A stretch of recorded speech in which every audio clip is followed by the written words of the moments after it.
Kejadian ini bermula ketika ada seseorang yang bernama Rudi mendapatkan sebuah tawaran pekerjaan baru di Pulau Dewata, Bali. Saat itu, Rudi pun langsung menanyakan tentang pekerjaan apa yang akan dia jalani selama berada di Pulau Bali. Secara singkat, Rudi dijelaskan bahwa ia akan bekerja sebagai driver ojek online di Pulau Bali. Tanpa berpikir panjang, Rudi pun langsung menerima pekerjaan itu dan pergi menuju ke Pulau Dewata, Bali.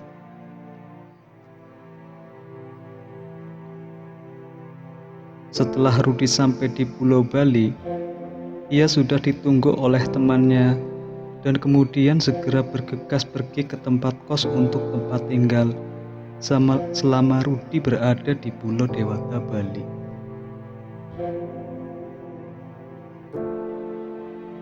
Seminggu pun berlalu, Rudi masih saja belum memutuskan untuk memulai bekerja. Di sana, Rudi hanya berkeliling Denpasar sembari menghafalkan ruas-ruas jalan yang berada di sana. Setelah hafal, Rudi pun memulai pekerjaan dengan mengantar salah satu mahasiswa dari universitas yang berada di Pulau Bali. Setelah itu, Rudi pun mulai terbiasa dengan pekerjaan itu.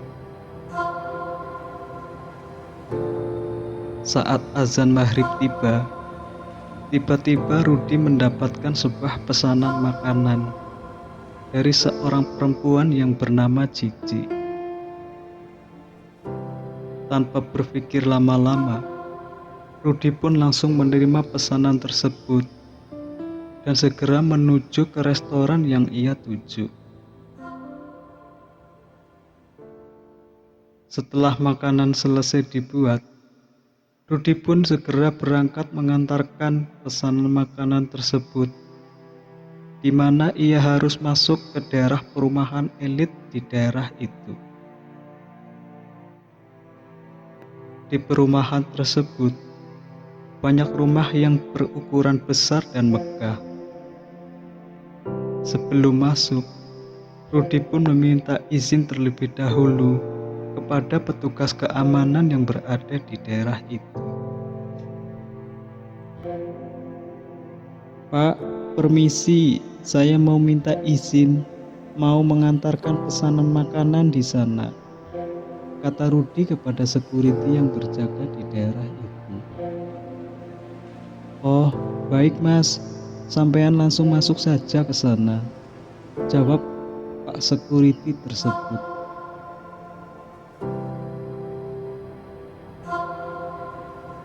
Rudi pun langsung masuk ke komplek perumahan elit tersebut untuk mengantarkan makanan yang dipesan oleh Mbak Cici.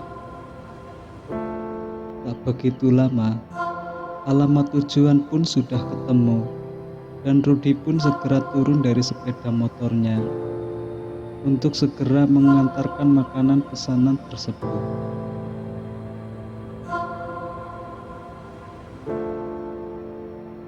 Kemudian, Rudi pun memanggil-manggil orang yang berada di dalam rumah tersebut.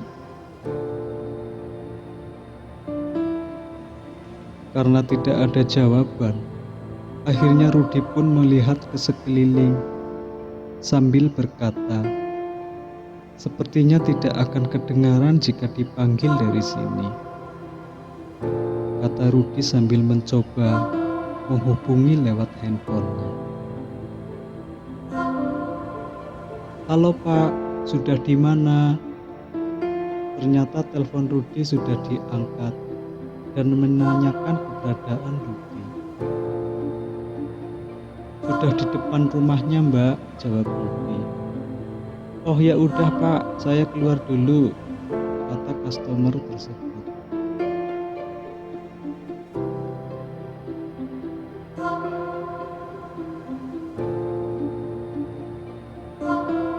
Tak lama kemudian, pemilik rumah pun segera keluar dan menuju ke arah Rudy. Wanita cantik itu sekitar umur 20 tahunan, memakai kaos lengan pendek dan hot pants. "Mbak Cici ya?" tanya Rudy. "Iya mas, ini uangnya," jawab Cici. "Waduh, saya tidak ada kembaliannya mbak," jawab Rudy kepada Mbak Cici. "Ya udah kalau gitu saya ambil uang pas dulu ya mas," jawab Cici kepada Rudy. Sebelum Cici kembali, Rudy memberikan makanannya agar sekalian dibawa masuk ke dalam oleh Cici. "Tunggu sebentar ya mas," kata Cici sambil berjalan kembali masuk ke rumahnya. Cici terus berjalan cepat dengan sedikit lari kembali ke rumahnya. Cici sengaja tidak menutup kembali gerbang rumahnya itu.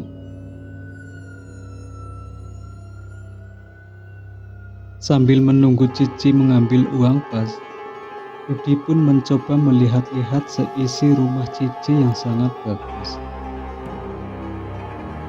Di dalam gerbang terdapat taman dan di tengahnya terdapat air mancur yang indah. Sekitar 15 menitan Rudy menunggu, namun Cici masih saja belum keluar. Karena capek berdiri, Rudy pun memutuskan untuk duduk di sebuah kursi yang terbuat dari semen dan batu bata di dekat gerbang. Lama Rudy menunggu, hampir sudah 30 menit, hingga akhirnya Rudy memutuskan untuk memanggil Cici dari luar gerbang rumahnya. Kalau dipikir pakai logika, Rudy sangat percuma memanggil Cici, karena kan jaraknya emang sangat jauh dari gerbang depan pintu rumah Cici. Entah mengapa, si Rudy ini lupa jika di situ ada bel rumahnya. Saat Rudy memanggil-manggil si Cici, tiba-tiba ia dikagetkan oleh security yang menepuk pundaknya. "Mas, ngapain manggil-manggil orang di dalam sana?" tanya Pak Security itu kepada Rudy.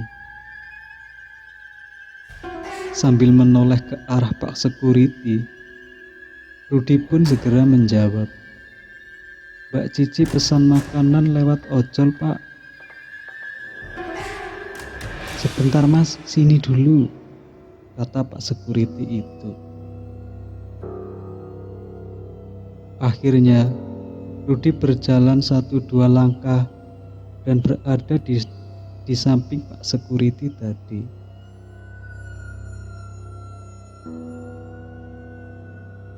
Mereka semua membelakangi rumah itu. Lalu, Pak Security tadi berbisik kepada Rudy. "Rumah ini sudah lama kosong, Mas," kata Pak Security itu kepada Rudy. "Mana mungkin, Pak," jawab Rudy yang tidak percaya dengan perkataan Pak Security itu. "Iya, Mas. Pemilik rumah ini sudah meninggal dunia. Lalu keluarganya pindah keluar kota. Dan rumah ini dikosongi sudah lama sekali," kata Pak Security yang mencoba menjelaskan kepada Rudy. "Kok bisa, Pak? Tadi itu mbaknya keluar loh. Dia ngambil makanannya. Karena uangnya yang dikasihkan nominalnya besar, jadi saya minta diambilkan uang pas saja," kata Rudy kepada security tersebut. "Coba sampean lihat ke belakang, Mas. Itu rumah sudah kosong," kata security itu dengan nada yang sedikit menekan. Rudy pun menoleh ke belakang melihat ke arah rumah itu. Alangkah kagetnya Rudy. Rumah yang tadinya bagus berubah menjadi rumah kosong yang tidak berpenghuni dan tidak terurus, di mana ada banyak sawang-sawang di temboknya, juga rumput alang-alang yang sudah sangat tinggi. Astagfirullah, kata Rudy dalam hati. Badan Rudy pun lemas seketika dan gemetar. Tapi Pak, makanannya tadi dibawa masuk ke rumah loh, kata Rudy yang masih tidak percaya.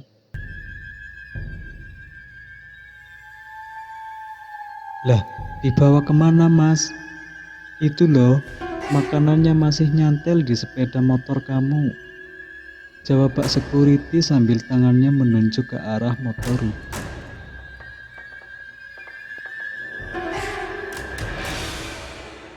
Lah, dibawa kemana Mas? Itu loh, makanannya masih nyantel di sepeda kamu, jawab Pak Security sambil tangannya menunjuk ke arah motor Rudy.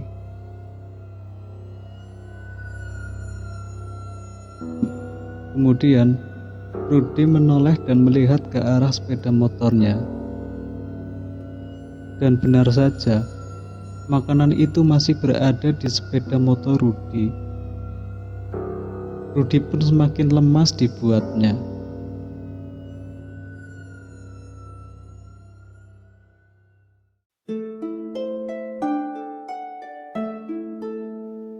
Semenjak kejadian itu, Rudy pun dan sangat trauma akan kejadian itu, dan Rudy pun tidak berani mengambil orderan di waktu malam hari, karena takut kejadian seperti itu akan terulang lagi.